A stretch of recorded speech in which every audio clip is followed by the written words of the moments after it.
Apresentamos agora a revolução dos computadores, das toneladas aos microchips, 1998-2001.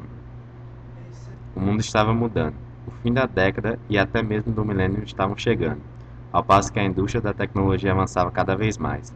Sistemas operacionais, processadores mais avançados e novos aparelhos tecnológicos surgiam, fazendo com que as mudanças da época tivessem consequências até os dias de hoje. 1998. Após o acordo da Apple com a Microsoft, o mundo viu Steve Jobs revolucionar novamente o mercado de computadores pessoais, lançando em 7 de maio o poderoso iMac.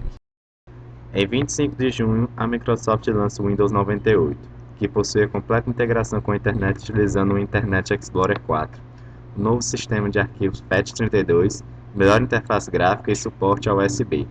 Entretanto, uma das suas características mais marcantes do sistema operacional apareceu no seu lançamento. You'll notice that this scanner build. Whoa. Em 27 de setembro do mesmo ano foi fundado o motor de busca mais conhecido e utilizado nos dias de hoje, o Google. 1999. Em 25 de janeiro foi lançada uma nova versão do kernel do Linux, o Linux 2.2. Guerra dos processadores. A Intel e a AMD batalhavam pela indústria dos processadores. Isso ficou muito evidente nos anos de 1999 e 2000, quando o Pentium 3 e o AMD Athlon K7 estavam guerreando pelo maior clock. Por um período de tempo, a AMD liderou a disputa, pois o Athlon, que trabalhava com frequências maiores que 1 GHz, superou um Pentium 3, que operava inicialmente a 500 MHz. A Nvidia entrou no mercado com sua primeira unidade de processamento gráfico, com o nome de GeForce, a placa 256. É criado o Napster, um software com a nova tecnologia de compartilhamento em rede P2P, ponto a ponto, que permitia o compartilhamento de arquivos, principalmente músicas no formato MP3 entre os usuários. O Napster foi o responsável pela primeira batalha judicial entre a indústria fonográfica e as redes de compartilhamento, e deu a origem a esse tipo de software tão comum hoje em dia. 2000. A guerra dos processadores. A reviravolta da Intel veio com o lançamento do Pentium 4, que trabalhava com até 2 GHz e levou a empresa de volta ao topo do mercado. As versões de baixo custo das CPUs Celeron da Intel e Duron da AMD também disputavam fortemente o lugar mais alto no ranking do processador B mais vendido. No dia 4 de março, a Sony lança a sexta geração de videogames, com o famoso PlayStation 2. A Microsoft lança 2 sistemas operacionais, o Windows 2000 em 17 de fevereiro e o Windows Millennium Edition em 14 de setembro. O Windows 2000 é de fácil aprendizagem e foi desenvolvido para trabalhar com um ou mais processadores de 32 bits em computadores na arquitetura x86. O Windows Millennium Edition trouxe algumas inovações, como a capacidade de lidar com várias mídias digitais, um programa de edição de vídeo e versões de programas atualizados. Há 1999 anos, quem poderia imaginar que uma coisa chamada computador ia deixar tanta gente assustada? Não passava pela cabeça de ninguém um tal de bug do milênio.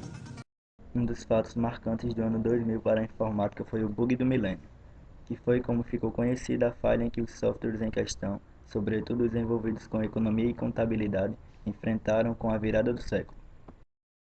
A falha era em relação a dados numéricos, que eram calculados levando em consideração datas, graças à forma como funcionavam os sistemas, em sua maioria antigos, que consideraram o ano 2000 como 1900.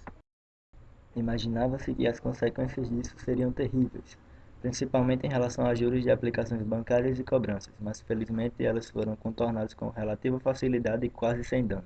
Lançado no mês de abril e sendo retrocompatível, o padrão USB 2.0 tem velocidade de 480 megabits por segundo, o equivalente a cerca de 60 megabytes por segundo. Difere-se de sua versão anterior, também, por não precisar de uma licença de uso. 2001. Em 4 de janeiro é lançado o Linux versão 2.4.0. Em 24 de março é lançado o Mac OS X versão 10.0, um sistema operacional baseado no kernel Unix, desenvolvido, fabricado e vendido pela Apple, destinado exclusivamente aos computadores Mac. Apesar dessa versão inicial possuir alguns defeitos, é reconhecida a importância desse SO para a Apple, principalmente por ser uma base para os futuros aperfeiçoamentos. Em 25 de outubro é lançado o Windows XP, derivado de Experience, sistema operacional com versões de 32 e 64 bits, produzido pela Microsoft, para uso em computadores pessoais, incluindo computadores residenciais e de escritórios, notebooks e media centers.